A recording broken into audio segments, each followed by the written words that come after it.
Hi friends, welcome to ACC Mumbai once again. How have you been? Assalamu alaikum, namaskar. Hope you're doing great and you're having a great time with English language. Thank you so much for your responses and my apologies to you since I have not been in touch with you all and not been able to put up videos. Without much ado, let's continue today and have a nice time with English language again. If you remember, in the last lectures, we have spoken of past tenses, present tense, and future tenses, and we also spoke of sentence framing, how to frame a sentence. Also, I do remember that I have seen your messages and your responses, and today I'm going to talk only in English. See, I understand that you might be speaking other languages at home, some regional language, some other language of your native, of your where you live. However, in spite of you speaking whatever language you speak, the more you listen to people speaking in English, you would get a confidence. So my sincere request to you, and I earnestly request you to please try to listen to English videos, try to see English movies, try to read some English scriptures, some stories. They will help you a lot. All right, so let's continue. I would like to share my screen and let us see what do we see today. We have few sentences which I will explain the entire thing to you in detail. What kind of sentences are they? Again, once again, we have the tenses coming into picture, more so into spoken English. All right,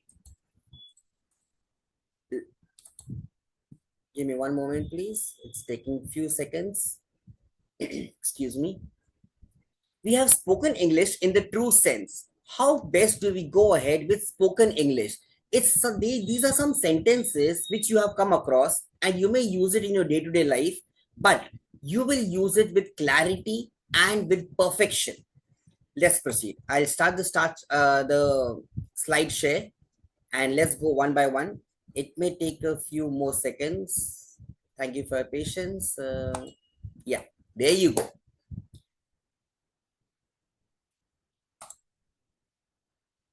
Spoken English in a true sense. To begin with, we have the first slide which says spoken English in true sense. Now, when we talk of true sense, it means grammatically it should be correct. And you will see these sentences wherein you might fumble in these languages no more. Let's see the first sentence. He opened the knot in the rope. Let me just take my camera over here. That's better. Sorry for that. He opened the knot in the rope. Very common. We say open the knot. It's not, we don't say close the knot. Do we say that? No. When we don't say close the knot, we say tie the knot. Can you get my point? When we say tie the knot, you won't say open the knot. You will say untie the knot. Please have a look. Here you will say, I say he opened the knot in the sense, it's not about opening, it's about untying. All right, let's see. He opened knot in the rope. He untied the knot in the rope. This is the catch. Please go for it. He opened the knot in the rope is incorrect. He untied, because we tie a knot. We don't close the knot. Something which is closing, that will open.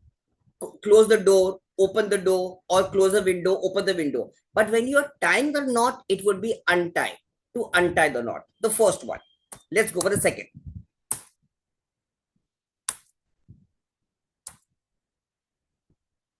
Better start now. Every now and then we always use this. Better start now. Let's start now. A better way would be you had better start now. Please do not say better start now. A better way, a lovely way to say is that you had better start now. Or you can say you had, it's an apostrophe s, you had better start now. And that's a good sense. This is the second one. Let's go for the third one. He revenged for his son's murder. A wonderful terminology, a vocabulary which will make you look very good in English. We speak of revenge very often. We have a revenge, but the revenge is for ourselves. Something which is done bad on me or on us. We take a revenge.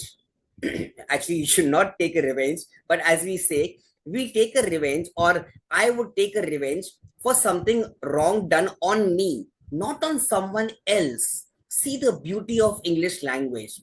He revenged for his son's murder. Now, son is a second person.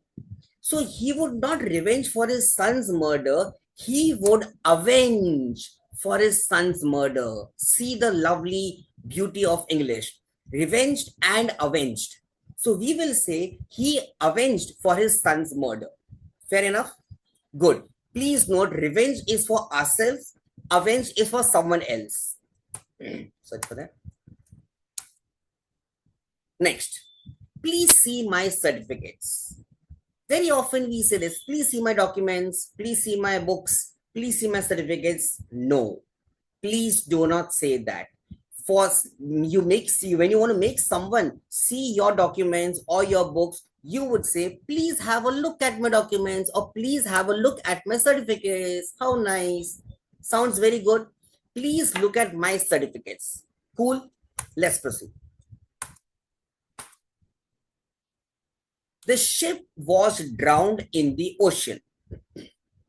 Was drowned is the past perfect tense. Had drowned, was drowned. When we say ship was drowned in the ocean, it's not correct. What would you say? As far as the verb drowning is concerned, we would say the ship was sunk in the ocean. It wasn't drowned. The ship was sunk in the ocean. To get sunk, it had sunk in the ocean. Next, please. I have heard the news an hour ago. The action is over. You have done something. You have heard I have heard the news an hour ago. I'm telling to my friend or to my family member, I have heard the news an hour ago. What is the mistake over here? Any guesses? I have heard. It's the present perfect. So present we have, and heard is the something action which is over. So present perfect would not go for some action which is over. You have done it already. So I heard the news an hour ago. Can you make out the, it's a past tense. A past tense. I have heard the news an hour ago wouldn't be suitable. The correct English would be I heard the news an hour ago. Nice. Please proceed. I believe this is stuck.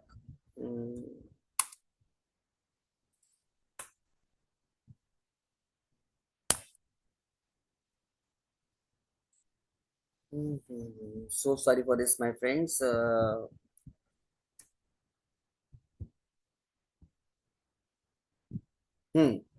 I have heard the news an hour ago. I heard the news ago. Fair enough. This is come back. Let me just see what's happening.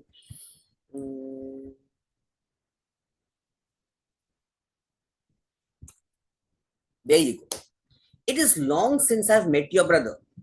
When you meet someone and you're speaking of the person's brother you have not met, it's long since I've met your brother. What could you think is incorrect?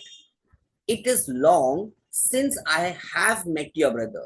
Once again, can you see the word I have? You don't require that I have. It's long since I met your brother. Short and simple. Have a look. It is long since I met your brother. Very simple. Do not use the term have, because have is used for something which is present, which is going on. I have had something in my life, or I have been doing this. It is going on. So something you have been long, it's long since I've met your brother. You would say it is long since I met your brother. Short and simple. Nice.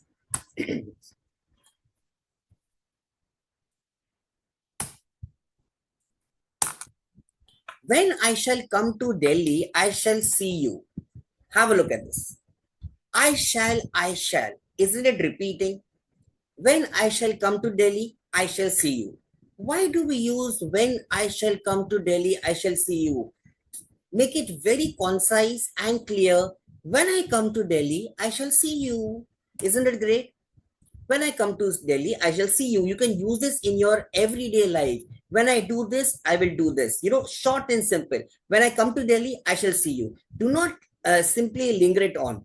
When I shall come to Delhi, I shall see you. Not required. Not required. When I come to Delhi, I shall see you. All good? Let's proceed. If he will work, I shall help him. I have an accomplice. I have an apprentice who's coming from to help me and to work with me. And I'll tell that person, if he will work, I shall help him. What could you make better in this sentence? If he will work, it's a future tense. It's a future tense. If he will work, I shall help him. What will I say? If he works, I shall help him. The condition is if he works. That sounds better. If he will work, I shall help him. Two future tenses don't go together. If he will work, I shall help him. The better English would be, if he works, I shall help him. So you can use this anytime in your life. If this thing happens, I will do this. The thieves ran away before the police arrived. This is the most wonderful sentence. Very rarely, very seldom, people try to see the mistake over here, the error over here. Have a look. Don't you feel it's an action which has happened in the past? We don't know how long it has been past, say 2 days ago, 1 month ago, 3 months ago, or a year ago. Doesn't matter. It's a past tense. Let's go. Let's see this. The thieves ran away before the police arrived. So there are two actions. What are the two actions? The first action is the thieves ran away, and the second action is the police arrived. Fair enough. There are two actions which have happened at one point of a location. So what will happen over here? Since both the actions are in the past, I repeat, both the actions are in the past, you will use the past perfect tense. You will use the past perfect tense. What is the past perfect tense? The thieves had run away before the police arrived. See the beauty. Ran away is a simple past. Police arrived is also the simple past. Both are simple past. In these scenarios, what's the point you need to observe? The action which has happened first, you would have the perfect tense. The action is over. The thieves had run away before the police arrives. You will agree. And doesn't it look wonderful? The thieves had run away before the police arrived. Isn't it great? So please note, suppose I can use it anytime. I wanted to board the bus, but the bus had left. So when I reached the bus station, the bus had already left. So you can use such cases in wherein you will have two actions in the past. So whenever you're quoting two actions in the past which are happening simultaneously, the first action will have the past perfect. The action is over. The thieves had run away when the police arrived. So when I say, suppose I've come from somewhere from outside. There are some guests at my place. So what will I say? When I came to my place, the police, I'm not the police, the guests had left. Just keeping fingers crossed, the police should not come to my place. All right. So when I say the guest had gone away, or they have left. So I would say the guest had left before I arrived. Makes sense? So I would not say the guest went away, or what do you say? The guest left. They left for the day. They had gone. So I would say the guest had gone before I arrived. All good, dear. So with this, I take your leave. Please take a good look at all the sentences. Once again, you may start from the beginning. Do give a good attempt to read English books and let us meet once again in the next lecture. And I would try to speak about prepositions, verbs, because you know what, friends, I am not here to guide you about typical grammar which is textual.